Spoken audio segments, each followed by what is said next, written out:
Have you ever wondered how a single scandal could dismantle a Hollywood career overnight? In the golden age of cinema, beneath the glitz and glamour, a hidden world thrived, one where actors could be celebrated one day and blacklisted the next. Today, we delve into the lives of 20 iconic stars whose careers were abruptly halted due to shocking controversies. From political affiliations to personal indiscretions, these stories reveal the darker side of Hollywood's golden era. Roscoe "Fatty" Arbuckle. In 1921, Roscoe "Fatty" Arbuckle stood as one of silent cinema's most beloved comedians. His pudgy physique and surprisingly graceful slapstick made him a box office sensation, commanding an unprecedented salary of $1 million per year, equivalent to over $14 million today.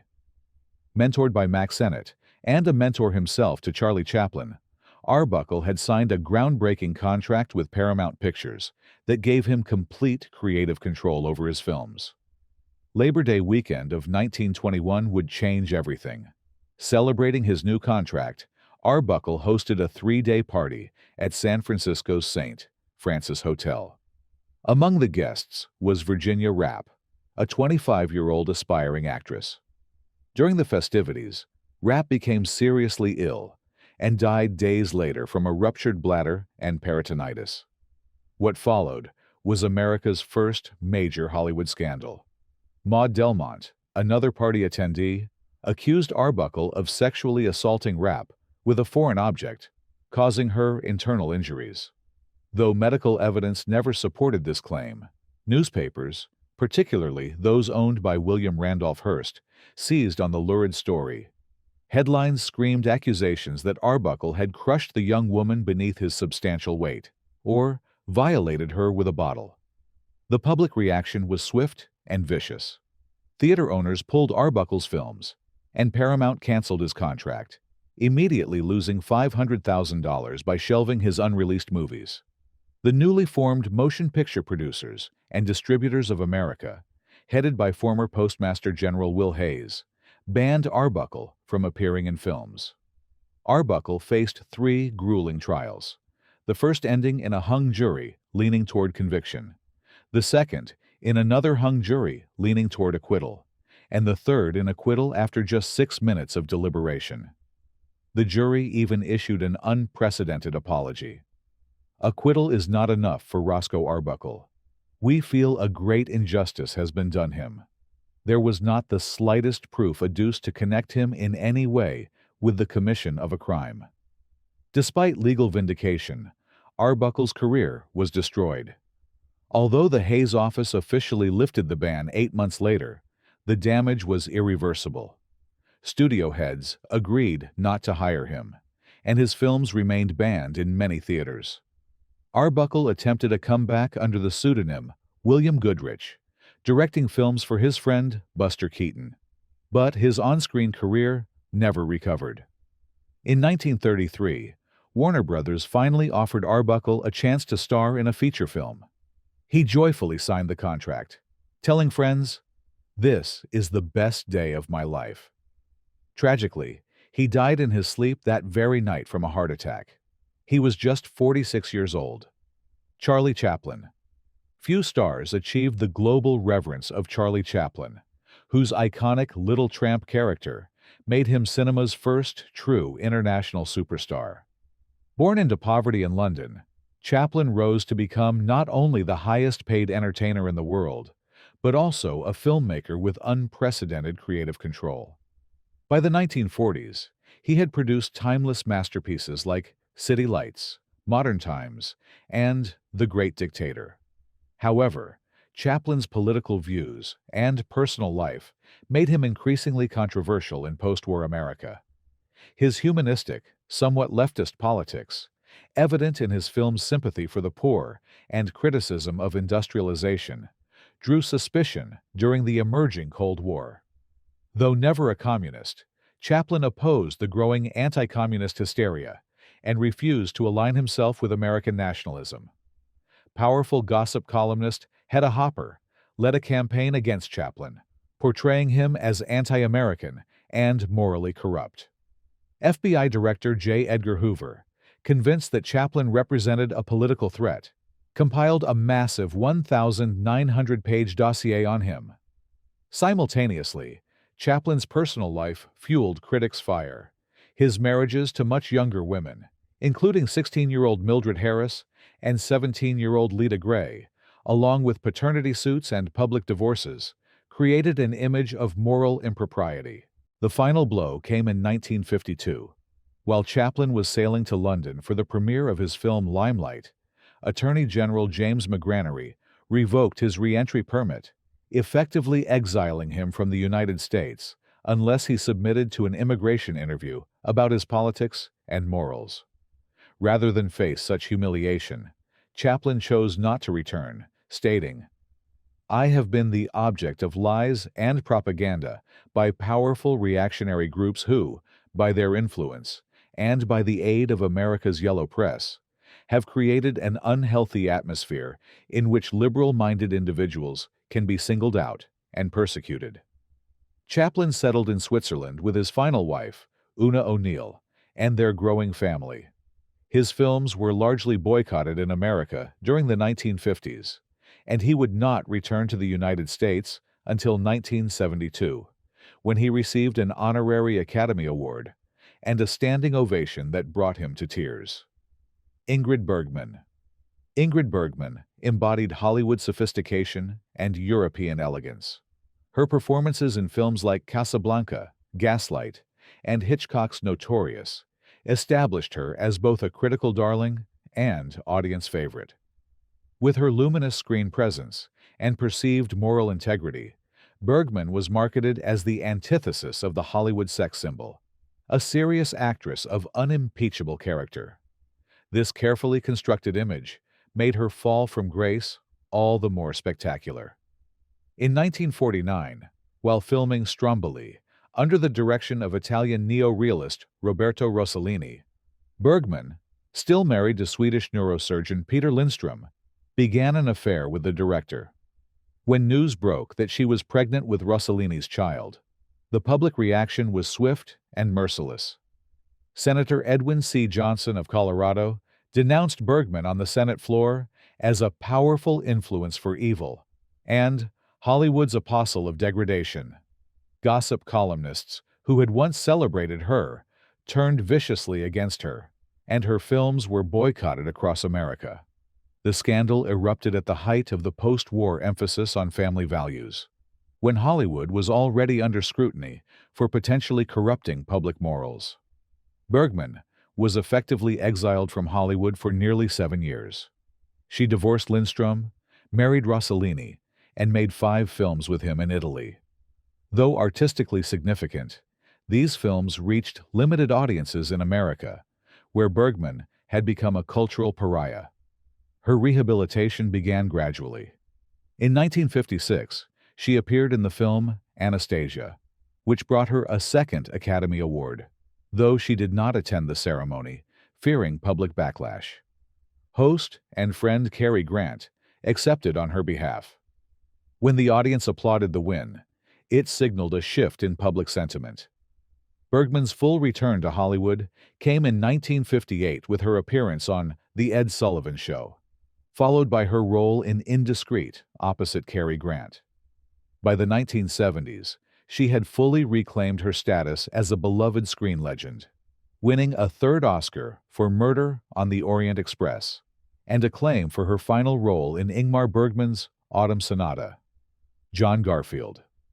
John Garfield represented a new breed of actor in 1940s Hollywood, intense, urban, and bringing the naturalistic method approach that would later define Brando and Dean. Rising from New York's group theater, Garfield brought gritty authenticity to films like Body and Soul and Force of Evil, earning Academy Award nominations and widespread respect. Born Julius Garfinkel to Russian Jewish immigrants, Garfield never forgot his working-class roots. His politics leaned progressive, supporting labor causes and anti-fascist movements during World War II. Though never a Communist Party member, he associated with progressive groups and refused to distance himself from friends and colleagues who had leftist affiliations. As the Red Scare intensified, Garfield's background and associations made him vulnerable. In 1951, he was called to testify before HUAC. Unlike some colleagues, Garfield appeared and denied communist membership.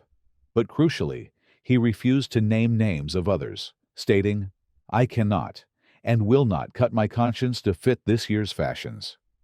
The committee was particularly interested in Garfield's wife Roberta's alleged communist ties. His refusal to implicate others effectively ended his film career. Warner Brothers dropped his contract, and other studios blacklisted him. Theater work provided his only outlet, but the stress took a tremendous toll. On May 21, 1952, Garfield died from a heart attack in a friend's Manhattan apartment. He was just 39 years old.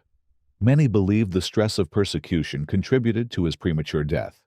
In a cruel irony, the day's newspaper contained his published statement reaffirming his patriotism and denying communist involvement. Garfield's death made him one of the blacklist's most tragic casualties. A brilliant talent cut short at his peak. His refusal to compromise his principles by informing on others exemplified the impossible choices faced by many during the McCarthy era. As director Abraham Polanski later noted, "You know what it's like not to be able to work at what you do, at what you love." Garfield was one of the best actors in Hollywood, mowed down in his prime. Dalton Trumbo. Though primarily a screenwriter rather than an actor, Dalton Trumbo's case represents one of the blacklist's most emblematic stories. Prior to HUAC's Hollywood investigations, Trumbo was among the industry's highest-paid writers, crafting scripts for classics like Kitty Foyle and 30 Seconds Over Tokyo. A member of the Communist Party from 1943 to 1948, Trumbo was also known for his fierce advocacy of screenwriters' rights. In 1947, Trumbo became one of the Hollywood 10, a group of writers and directors who refused to answer questions about their political affiliations before HUAC.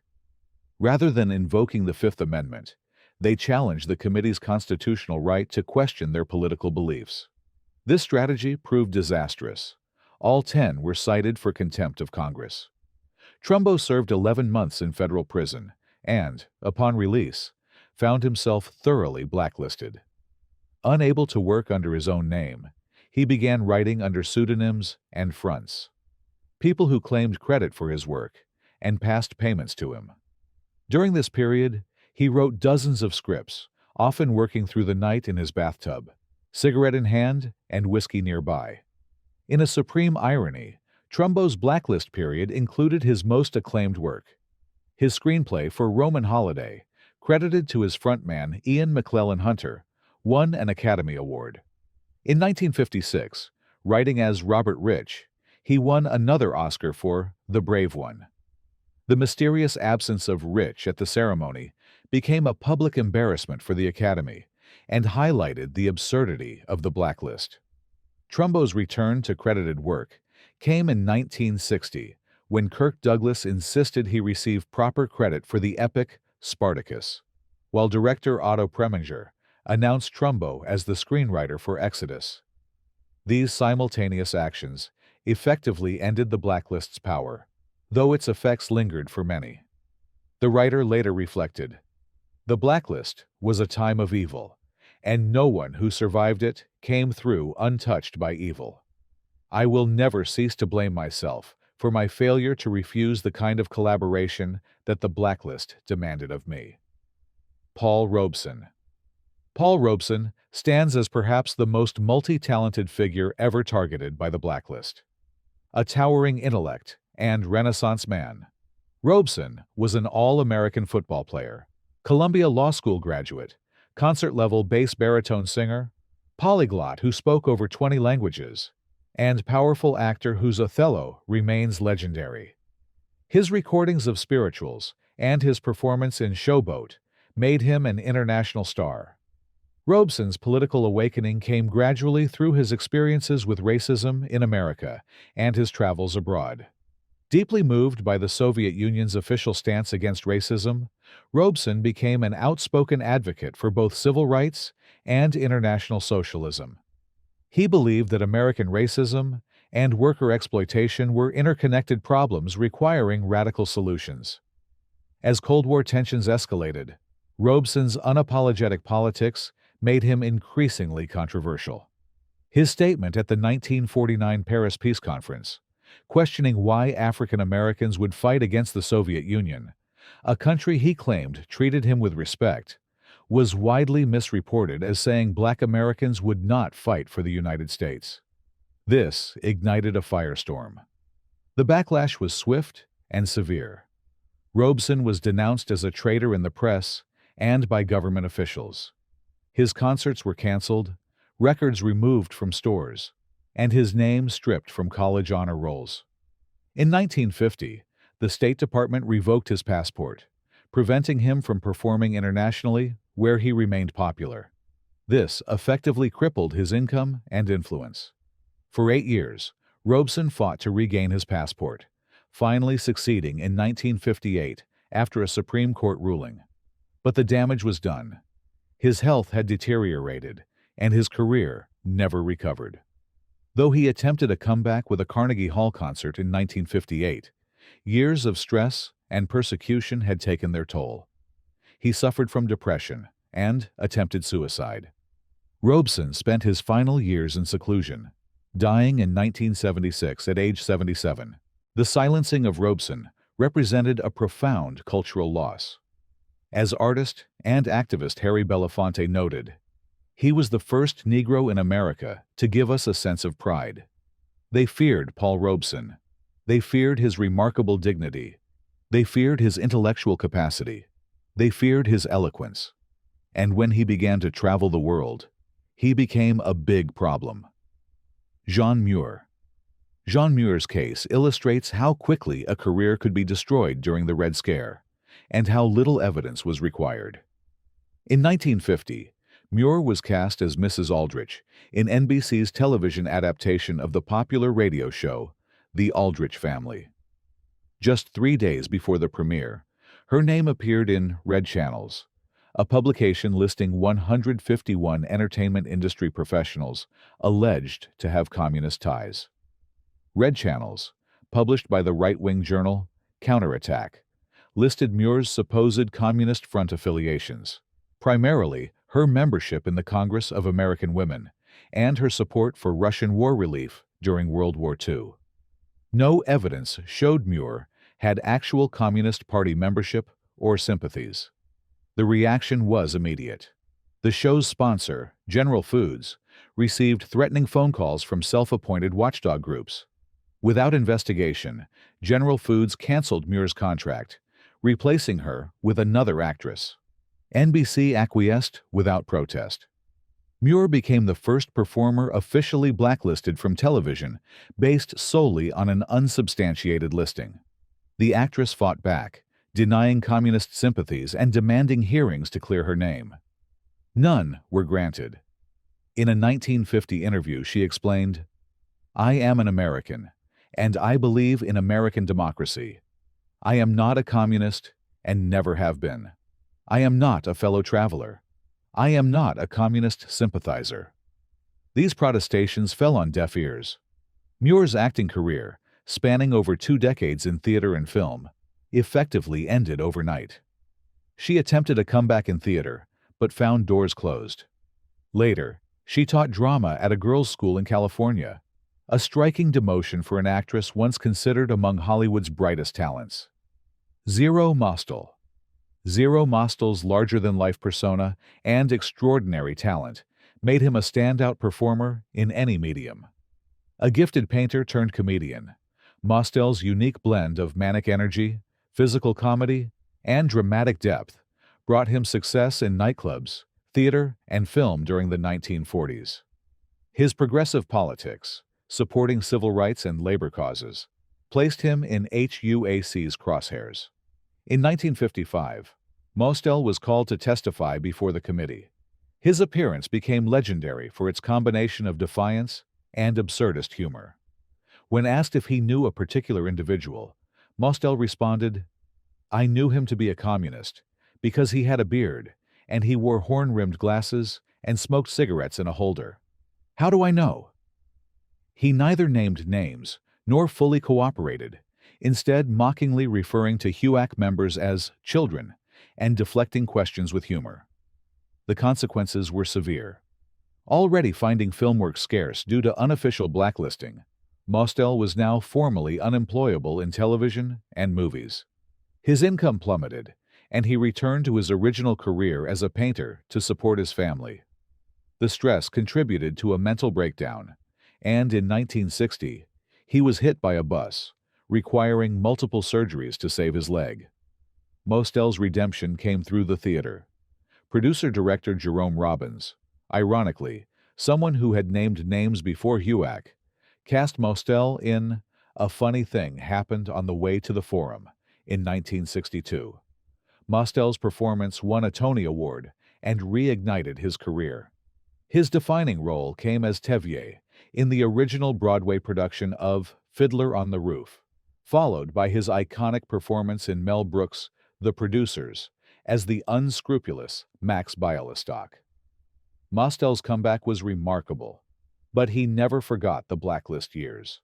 He remained bitter toward those who had cooperated with HUAC, particularly Jerome Robbins. During rehearsals for Forum, Mostel would sometimes greet Robbins with a raised-arm Nazi salute, a pointed reminder of what he viewed as collaboration.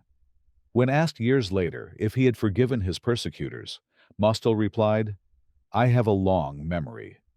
I do not forgive or forget." Lena Horne. Lena Horne blazed trails as one of the first black performers to sign a long-term contract with a major Hollywood studio. Her stunning beauty and silky voice made her a star at MGM, though she was typically featured in musical numbers that could be easily cut when films played in Southern theaters. Frustrated by such racism, Horne became increasingly outspoken about civil rights. Her activism made her vulnerable during the Red Scare. Horne had attended meetings of progressive organizations and performed at events supported by groups later labeled as communist fronts. Though never a communist herself, these associations, along with her friendship with Paul Robeson and her civil rights advocacy, placed her in the crosshairs of anti-communist crusaders. In 1950, Horne's name appeared in red channels. Unlike some performers who were caught unaware by their listing, Horne had already been experiencing the blacklist's effects. Film roles had dried up, and she was increasingly restricted to nightclub performances. MGM did not renew her contract when it expired in 1950. The blacklisting of Horne revealed a particularly insidious aspect of the Red Scare, its intersection with racial politics. For black performers, civil rights activism was often conflated with communist sympathy. As historian Gerald Horne noted, the Red Scare was used as a tool to attack the developing civil rights movement. Anyone pushing for racial equality could be tarred as following the communist line. Horne survived professionally through nightclub performances in venues like the Waldorf Astoria, where her elegant stage presence and vocal talents maintained her stardom. She also found work in Europe, where the blacklist held less sway. Her career revived in the 1960s as the blacklist faded and civil rights causes gained mainstream acceptance. Her 1981 one-woman Broadway show, Lena Horne, The Lady and Her Music, won a Tony Award and cemented her legacy as an entertainment pioneer. Edward G. Robinson. Few actors embodied the American dream more genuinely than Edward G. Robinson. Born Emanuel Goldenberg in Romania, he rose from immigrant poverty to become one of Hollywood's most respected actors. Though typecast after his breakthrough role as gangster Rico Bandello in Little Caesar, Robinson built a remarkable career, playing both villains and sympathetic characters, while amassing one of Hollywood's finest art collections. Robinson's liberal politics made him vulnerable as the Red Scare intensified. He had supported numerous anti-fascist and progressive causes during the 1930s and 1940s, efforts that seemed patriotic during the New Deal and World War II, but became suspicious in the Cold War climate. Though never a communist, his name appeared in red channels, and he was called to testify before HUAC in 1950. Unlike many blacklisted performers, Robeson chose to cooperate with the committee. He denied communist membership, but admitted naivete in supporting organizations later labeled as communist fronts. In a 1952 article titled, "How the Reds Made a Sucker Out of Me," he publicly repudiated his past associations. Though he never directly named individuals, his cooperation with HUAC and public recantation represented a compromised response to blacklist pressure. Despite his cooperation, Robeson's career suffered significantly. Major studios became reluctant to cast him in prominent roles, and his income and stature diminished. Robeson later reflected on this period with profound regret, writing in his autobiography, "What with being in constant debt to the government, and the blacklist playing hob with my employment, I found myself re-engaged in the struggles of my youth. It was dreadful." Robeson gradually rebuilt his career with supporting roles in films like The 10 Commandments and The Cincinnati Kid. His final performance in the science fiction classic Soylent Green was filmed while he was dying of cancer, a fact he concealed from the cast and crew. He died 12 days after completing his scenes, never having received the Oscar many felt he deserved. Burgess Meredith. Before becoming known to later generations as Mickey in the Rocky films or the Penguin in the Batman television series, Burgess Meredith was a distinguished stage and film actor known for intellectual depth and versatility. His performances in Of Mice and Men and The Story of G.I. Joe established him as one of America's finest actors. Meredith's leftist sympathies developed during the Great Depression, when he worked with progressive theater groups and supported labor causes. Though never a Communist Party member, he associated with progressive organizations and voiced opposition to HUAC when it began investigating Hollywood. In 1950, Red Channels listed Meredith among its 151 suspected subversives. The publication cited his membership in the Progressive Citizens of America and other left-leaning groups as evidence of communist sympathy. Without formal hearings or evidence, Meredith found himself blacklisted from film and television work. The timing was particularly devastating, as television was emerging as a major entertainment medium that might have provided steady work for an actor of Meredith's caliber. Instead, he turned to theater and directing to maintain his career. He directed pieces for the La Jolla Playhouse and took roles in Broadway productions, where the blacklist's reach was less absolute. Meredith later described the blacklist period as a time of evil, when all of us were standing in quicksand. He noted how the climate of fear affected even personal relationships. Friends would cross the street, rather than be seen talking to you. His return to prominence came gradually. By the late 1950s, as the blacklist weakened, Meredith began appearing in television roles.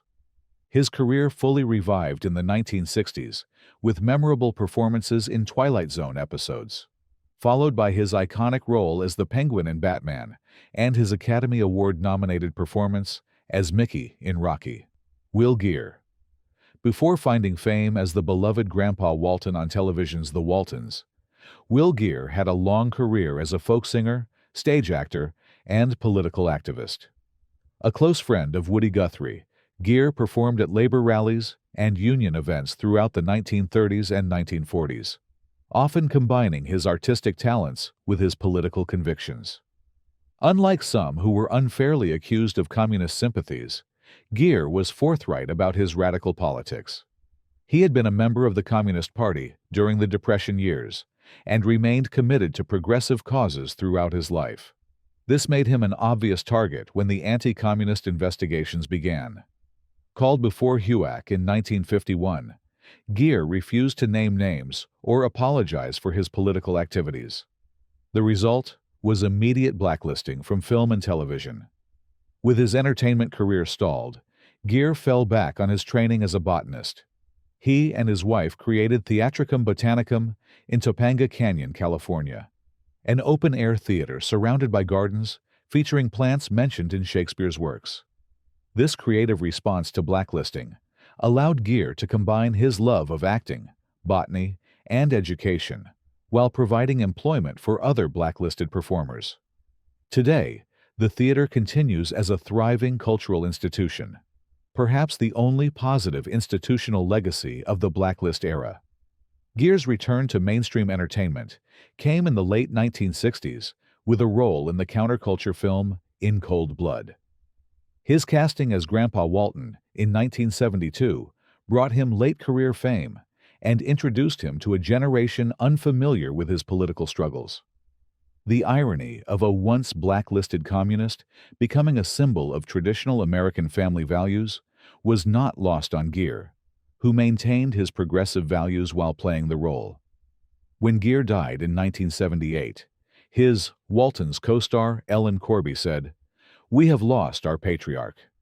His journey from blacklisted radical to beloved television grandfather represented a particularly American story of resilience and reinvention. Though the decade of prime career years lost to the blacklist can never be recovered. Howard Da Silva.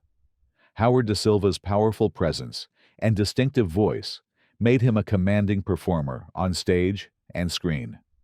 After working with Orson Welles' Mercury Theater, Da Silva achieved film success playing tough guys and historical figures, including Benjamin Franklin in an educational series and a memorable portrayal of Doolittle in the original Broadway production of My Fair Lady.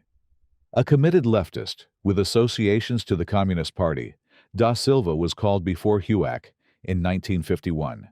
He invoked the Fifth Amendment, refusing to answer questions about his political affiliations. The consequences were immediate. MGM fired him from the film Bannerline, and his role in the Western Slaughter Trail was completely reshot with another actor, despite the expense involved. Da Silva's blacklisting was particularly harsh. For nearly a decade, he could find no work in Hollywood films or on television. Unlike some blacklisted actors who managed occasional work through pseudonyms or fronts, Da Silva's distinctive appearance and voice made such subterfuge impossible.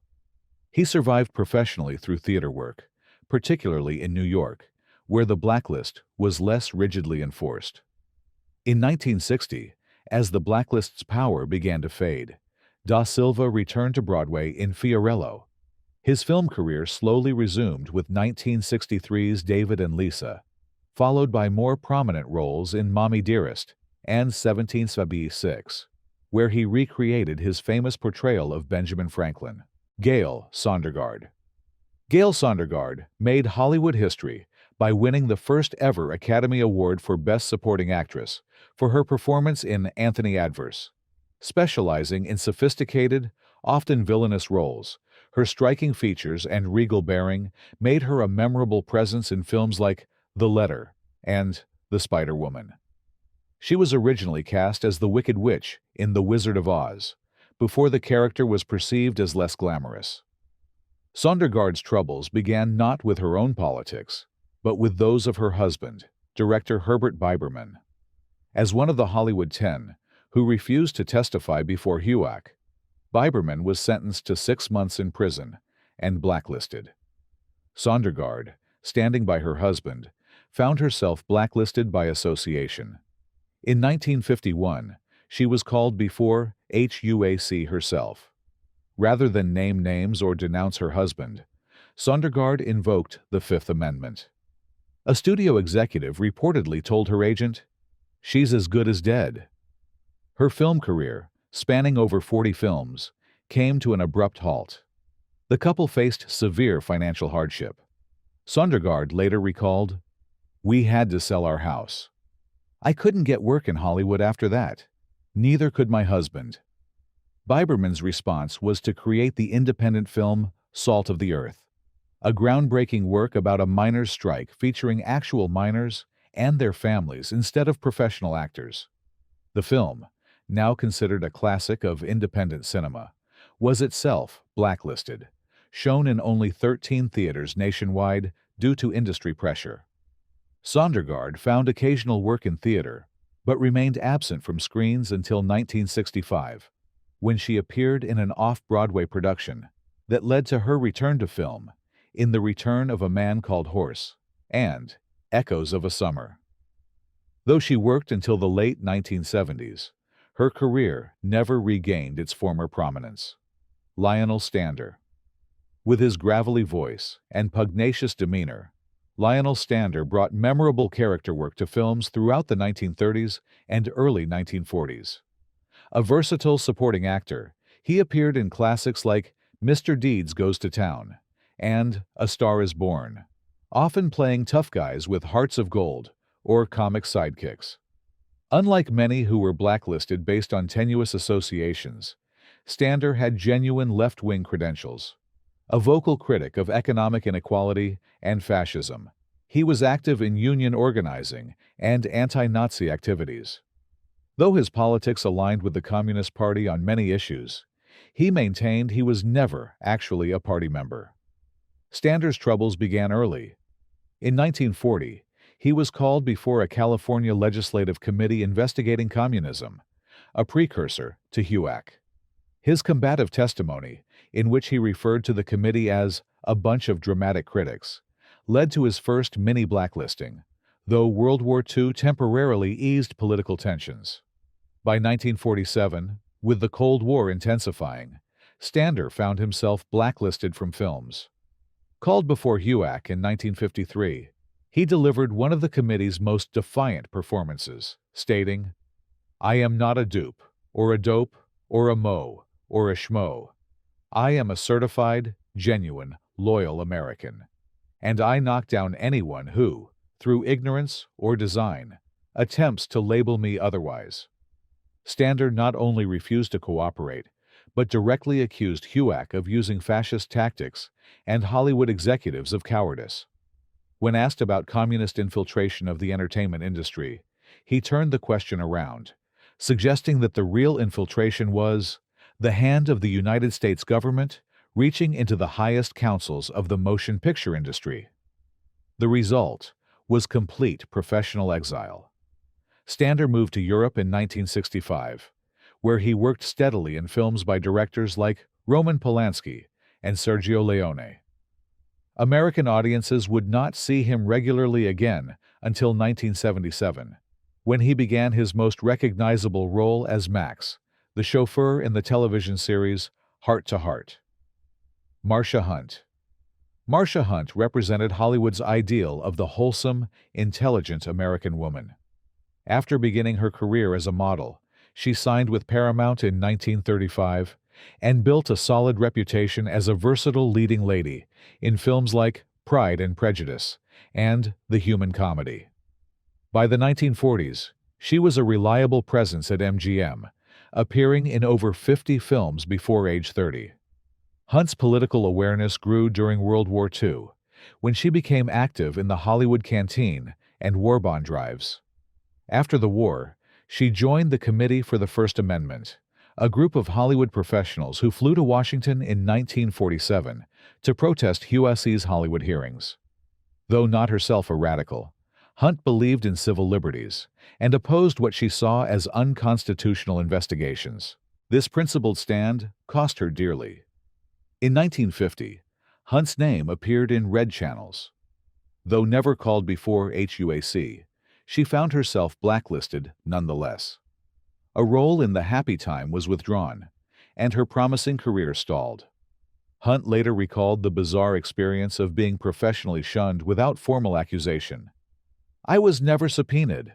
I was never called to testify. Yet I was blacklisted. It was like being put in the stocks in a public square." Hunt and her husband, screenwriter Robert Presnell Jr., struggled financially during this period. She found occasional television work and focused increasingly on humanitarian causes, becoming a UN advocate and working with the March of Dimes. These activities gave purpose to a period when her artistic opportunities were severely limited.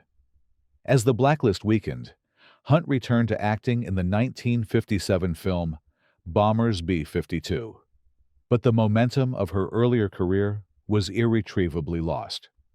Rather than bitter, she channeled her energies into global humanitarian work, housing activism, and documenting the blacklist period to ensure future generations would understand its impact. Revere. Anne Revere specialized in playing strong maternal figures, most memorably as Elizabeth Taylor's mother in National Velvet, a performance that won her an Academy Award. Her dignified presence and emotional authenticity made her one of Hollywood's most respected character actresses during the 1940s. Revere's political activities included membership in the Screen Actors Guild Board and support for progressive causes. Called before HUAC in 1951, she invoked the Fifth Amendment, refusing to answer questions about communist affiliations. Almost immediately, she was dropped from the film A Place in the Sun, despite having already filmed scenes. The impact on Revere's career was devastating. At 48, at an age when character actresses often find their richest roles, she was effectively banned from film and television. Revere later reflected, "I lost my career. I lost my income. It was an endless crucifixion." She returned to her theatrical roots, finding work on Broadway, where the blacklist held less sway. In 1951, she won a Tony Award for her performance in The Four-Poster. However, she would not appear in another film until 1970's Tell Me That You Love Me, Junie Moon, directed by Otto Preminger, who had previously helped break the blacklist by hiring Dalton Trumbo. Upon her return to Hollywood, Revere offered a philosophical perspective on her blacklist years. "I'm a bit the wiser for the experience. I have learned what I might not have learned otherwise. I have learned the vulnerability of the individual." Herschel Bernardi. Before the blacklist derailed his career, Herschel Bernardi was building a reputation as a talented character actor in films like Kiss Me Deadly. Coming from a Yiddish theater family, Bernardi had deep theatrical roots and a versatile talent that seemed destined for significant success.